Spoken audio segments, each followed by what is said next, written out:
Assalamualaikum. My name is Ahmad Mansoor and today our topic is Bayes rule. First of all, what is Bayes rule? Let's understand with the help of diagram.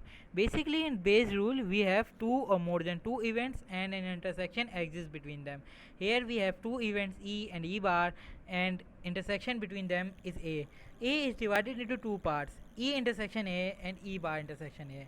Let's move towards these formulas. According to first formula, probability of A is equal to probability of A intersection E plus probability of A intersection E bar. After elaborating probability of A intersection E, we come up with the two formulas, in which first one has probability of AE, which is basically conditional probability, which defines probability of A given that E already exists, and second one has the same probability. And the third formula is the combination of formula 1 and formula 2. अब हम इसके एक example देख लेते हैं. एक film factory है जहाँ पर 4 इंस्पेक्टर हैं जो पैकेजेस पे एक्सपायरेशन डेट लगाते हैं. से उनमें उनके नाम है जॉन, टॉम, जेफ और पैट. यहाँ पर हमने उनको A1, A2, A3 और A4 वेरिएबल दे दिए हैं. से जॉन जो है वो 20% काम करता है और 200 पैकेजेस पे एक्सपायरेशन डेट लगाने में फेल हो जाता है. टॉम जो है 60% काम करता है और उसमें से वो 100 पैकेजेस पे एक्सपायरेशन डेट लगाने में फेल हो जाता है. जेफ जो है 15% काम करता है और वो 900 पैकेजेस पे एक्सपायरेशन डेट लगाना भूल जाता है. और पैट जो है वो 5% काम करता है और वो 200 पैकेजेस पे एक्सपायरेशन डेट लगाना भूल जाता है. तो एक्सपायरेशन डेट की टोटल प्रोबेबिलिटी होगी 1. तो हमने इन सबके जो एक्सपायरेशन डेट फेल है उसको हम डिवाइड कर दिया 1 से. तो हमारे पास probability of B of A1 आ गई है. ये बी ऑफ A1 इसलिए है कि A ऑलरेडी एग्जिस्ट करता है और हमें प्रोबेबिलिटी ऑफ बी हमने इसमें से मालूम की है. सही है. Probability of B expiration date की प्रोबेबिलिटी है. और अब हम देखते हैं हमें इसमें मालूम क्या करना है. इधर हमें दिया गया है कि अगर किसी एक कस्टमर कंप्लेंट्स करता है कि उसके पास एक्सपायरेशन डेट नहीं लगी हुई इसके पैकेज पे, तो उसकी क्या प्रोबेबिलिटी होगी वो कि वो जॉन के पास से आया हो. तो इसको हम निकालने के लिए हमने ये लिखा है to find probability of A1 intersection B.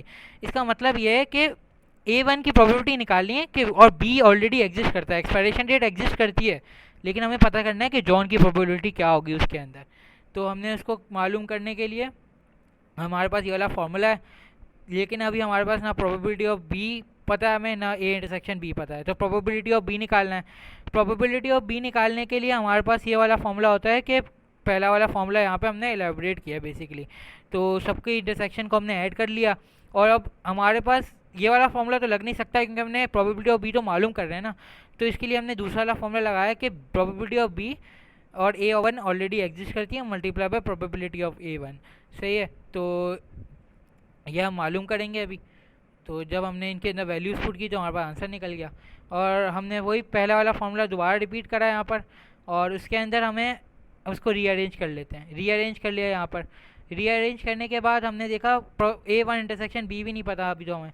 तो हमने फिर वही प्रोबेबिलिटी ऑफ B के अंदर जो हमने फार्मूला डाला था ना वही वाला हमने फार्मूला यहाँ भी इनपुट कर दिया. तो और हमने उसको मल्टीप्लाई किया, वैल्यूज़ पुट की और हमारे पास आंसर आ गया. एक और अगला सवाल देख लेते हैं. इस अगले सवाल में हमारे पास एक टेलीफोन कंपनी है जिसके 3 रिले स्टेशन हैं A, B और C. सही है. और उनके अंदर हमारे पास 4 एरर हैं. एक है इलेक्ट्रिक सप्लाइड का एरर, एक कंप्यूटर मेल फंक्शनिंग का, इलेक्ट्रिकल इक्विपमेंट मेल फंक्शनिंग का और एक है ह्यूमन एरर. सही है. तो इसमें हमें पूछा क्या गया है कि प्रोबेबिलिटी ऑफ C मालूम करनी है हमें कि हमें ह्यूमन एरर कहीं से निकलता है तो उसकी क्या प्रोबेबिलिटी होगी वो C से आया. ह्यूमन एरर कहीं से निकलता है यानी ह्यूमन एरर एग्जिस्ट करता है और हमें निकालनी है प्रोबेबिलिटी ऑफ C. इसी तरह हम देख लेते हैं अगर हमें प्रोबेबिलिटी ऑफ A निकालनी है इसके अंदर तो इसका मतलब होता है total number of error eight A divide by total number of errors. यानी कि अगर हमें सिर्फ A की प्रोबेबिलिटी निकालनी है तो हमें टोटल नंबर ऑफ एरर से डिवाइड करना पड़ेगा इसके एरर्स को.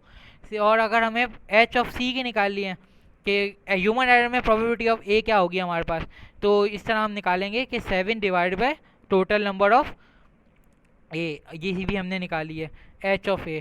इसी तरह हम दोबारा हमारे पास वो दो फार्मूलाज आ गए. अब हम देखते हैं इसको सेकंड वाले फार्मूला को प्रोबेबिलिटी ऑफ H निकालेंगे जिस तरह हमने पहले निकाली थी इंटरसेक्शन ऐड करके और फर्स्ट वाला फार्मूला लगा के, और फिर उसको दोबारा रीअरेंज करेंगे फार्मूला लगा के और फिर उसके अंदर हम वैल्यूज पुट करेंगे और हमारे पास probability of C of H निकल आएगा। इसी तरह हमारे पास एक और सवाल है। इसके अंदर एक पेंट स्टोर है जहाँ पर दो तरह के पेंट मिलते हैं, एक लेटेक्स और एक सेमी ग्लॉस। सही है, और हमें पता गया है कि लेटेक्स पेंट की जो प्रोबेबिलिटी है वो 0.75 है। तो इस तरह सेमी ग्लॉस की नहीं दी हुई थी, तो उनमें 1 माइनस 0.75 करके सेमी ग्लॉस की प्रोबेबिलिटी भी निकाल ली। और देखते हैं इसमें मालूम करने का क्या बोला है। A randomly selected buyer purchase a roller and can of paint, what is the probability of the paint is latex. सही है कि अगर उसने रोलर ले लिया है कि रोलर एग्जिस्ट कर रहा है उसके पास, तो क्या प्रोबेबिलिटी होगी कि वो लेटेक्स पेंट से आया हो। और इसके अंदर एक और चीज़ हमें गिवन है, वो है कि अगर बंदा कोई लेटेक्स पेंट ले रहा है तो उनमें से 60% रोलर लेते हैं, और अगर कोई सेमी ग्लॉस पेंट ले रहा है उस सेमी ग्लॉस पेंट लेने में से 30% लोग रोलर लेते हैं। सही है, तो ये भी हमारे पास आ गया। फिर हमारे पास वही दो फार्मूला है, हमने इस तरह प्रोबेबिलिटी ऑफ आर मालूम करनी, सेकंड फार्मूला हमेशा यूज़ करते हैं ये वाला। तो इसके अंदर हमें आर मालूम करना होता है रोलर की प्रोबेबिलिटी, तो यानी कि इंटरसेक्शन की प्रोबेबिलिटी हमें बेसिकली मालूम करना लाजमी पड़ जाती है। तो हमने वो मालूम की उसी तरीके से जिस तरह हमने पहले मालूम की थी, और वापस हमने वही फर्स्ट फॉर्मूला लगाया, उसका intersection L R divide by probability of R. सही है, तो इसको हमने दोबारा डिवाइड किया और हमारे पास वैल्यूज़ डाली और आंसर निकल आया।